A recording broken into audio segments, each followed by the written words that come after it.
Working hard for something we don't care about is called stress. Working hard for something we love is called passion. I think one of the mistakes that people make is they think purpose comes from their job. I've been a whatever for so many years, and when then I lose my job or I retire, I now don't have a sense of purpose because I so closely associated my self-worth with the job that I did. I knew what my job was, I had a sense of purpose. And one wonders if those things are conflated, right? Which is, I had a sense of purpose for my job, but then when I didn't have the job, all of a sudden I woke up in the morning, didn't know what to do. The purpose is not your MOS. Your purpose is not you're a saw gunner. Your purpose is not the job that you wake up to do every day. Your purpose is something bigger. I have 5 little rules that you can follow as you find your spark and bring your spark to life. The first is to go after the things that you want.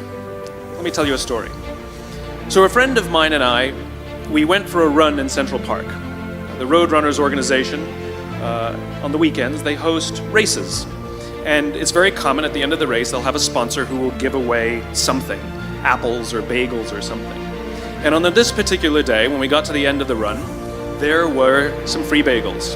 And they had picnic tables set up, and on one side was a group of volunteers. On the table were boxes of bagels, and on the other side was a long line of runners waiting to get their free bagel. So I said to my friend, let's get a bagel. And he looked at me and said, the line's too long. And I said, free bagel. And he said, I don't want to wait in line. And I was like, free bagel. And he says, nah, it's too long. And that's when I realized that there's 2 ways to see the world. Some people see the thing that they want, and some people see the thing that prevents them from getting the thing that they want. I could only see the bagels. He could only see the line. Because the rule is, you can go after whatever you want. You just cannot deny anyone else to go after whatever they want. You don't have to do it the way everybody else has done it. You can do it your way. You can break the rules. You just can't get in the way of somebody else getting what they want. Rule number 2. In the 18th century, there was something that spread across Europe and eventually made its way to America called puerperal fever, also known as the black childbed.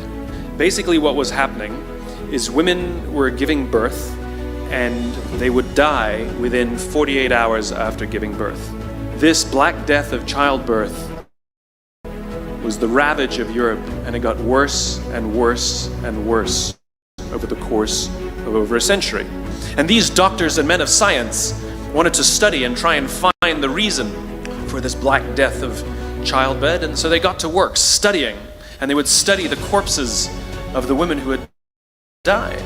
In the morning they would conduct autopsies, and then in the afternoon they would go and deliver babies and finish their rounds. And it wasn't until somewhere in the mid-1800s that Oliver Wendell Holmes, that all of these doctors who were conducting autopsies in the morning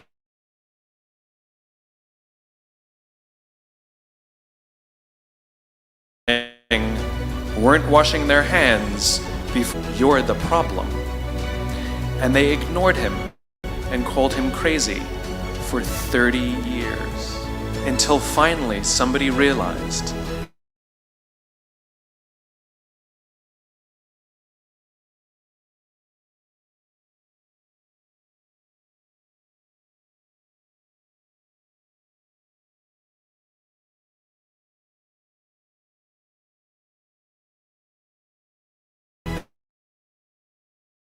that if they simply all the credit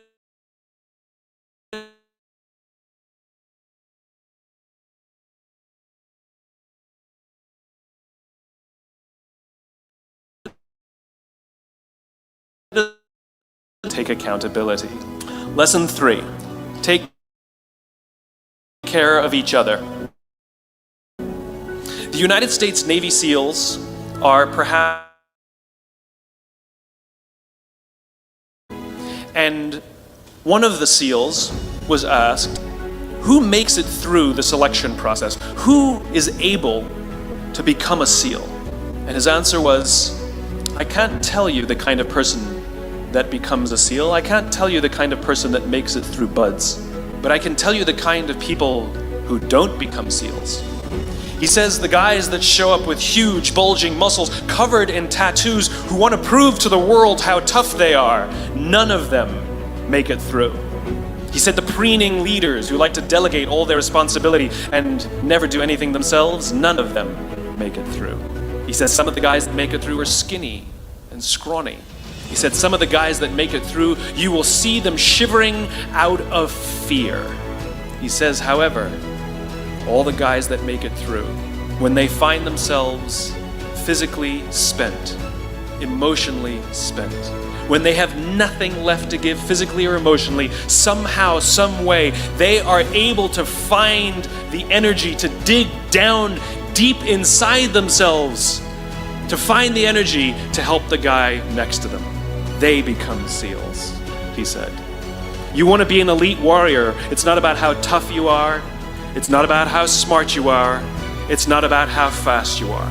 If you want to be an elite warrior, you better get really, really good at helping the person to the left of you and helping the person to the right of you.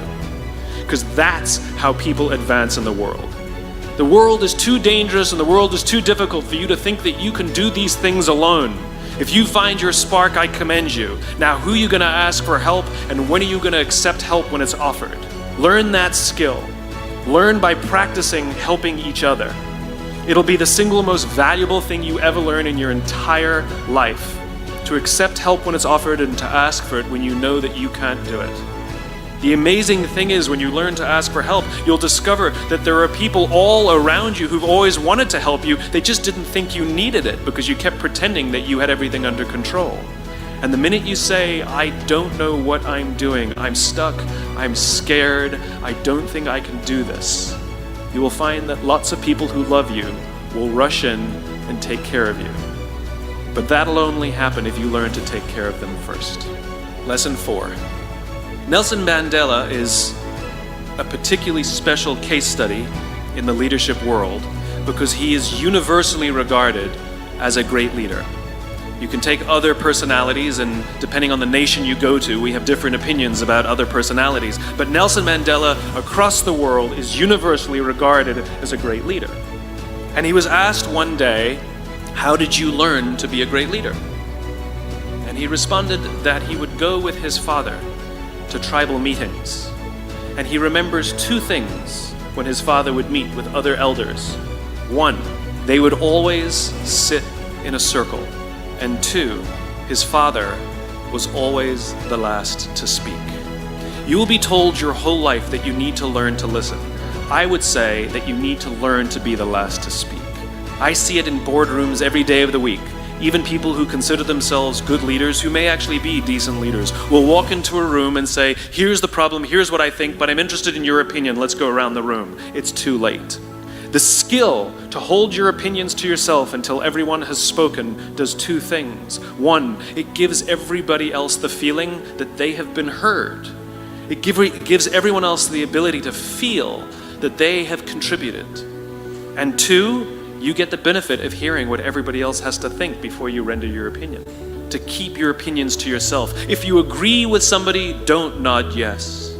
If you disagree with somebody, don't nod no. Simply sit there, take it all in, and the only thing you're allowed to do is ask questions so that you can understand what they mean and why they have the opinion that they have. You must understand from where they are speaking, why they have the opinion they have, not just what they are saying.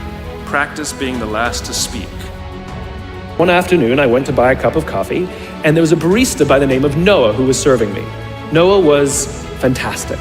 He was friendly and fun, and he was engaging with me, and I had so much fun buying a cup of coffee, I actually think I gave 100% tip, right?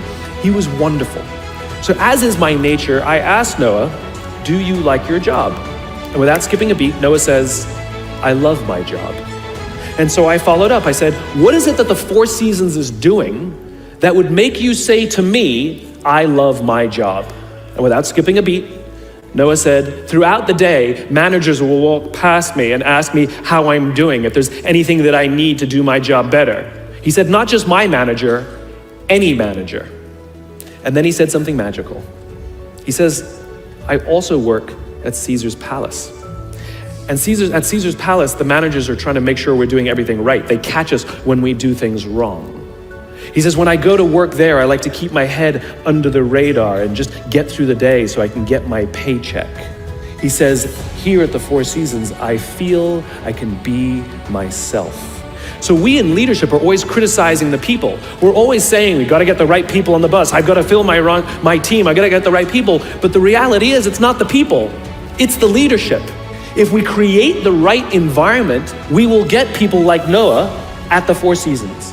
If we create the wrong environment, we will get people like Noah at Caesar's palace. There was a former Undersecretary of Defense who was invited to give a speech at a large conference, about 1,000 people. And he was standing on the stage with his cup of coffee and a styrofoam cup. And he took a sip of his coffee and he smiled and he looked down at the coffee. And then he went off script. And he said, you know, last year I spoke at this exact same conference. Last year I was still the undersecretary. And when I spoke here last year, they flew me here business class. And when I arrived at the airport, there was somebody waiting for me to take me to my hotel. And they took me to my hotel and they had already checked me in and they just took me up to my room. And the next morning I came downstairs and there was someone waiting in the lobby to greet me, and they drove me to this here same venue and handed me a cup of coffee in a beautiful ceramic cup. He says, I'm no longer the undersecretary. I flew here coach. I took a taxi to my hotel and I checked myself in. When I came down the lobby this morning, I took another taxi to this venue. And when I asked someone, do you have any coffee? He pointed to the coffee machine in the corner and I poured myself a cup of coffee into this here styrofoam cup. He says the lesson is, the ceramic cup was never meant for me. It was meant for the position I held. I deserve a styrofoam cup. Remember this. As you gain fame, as you gain fortune, as you gain position and seniority, people will treat you better. They will hold doors open for you.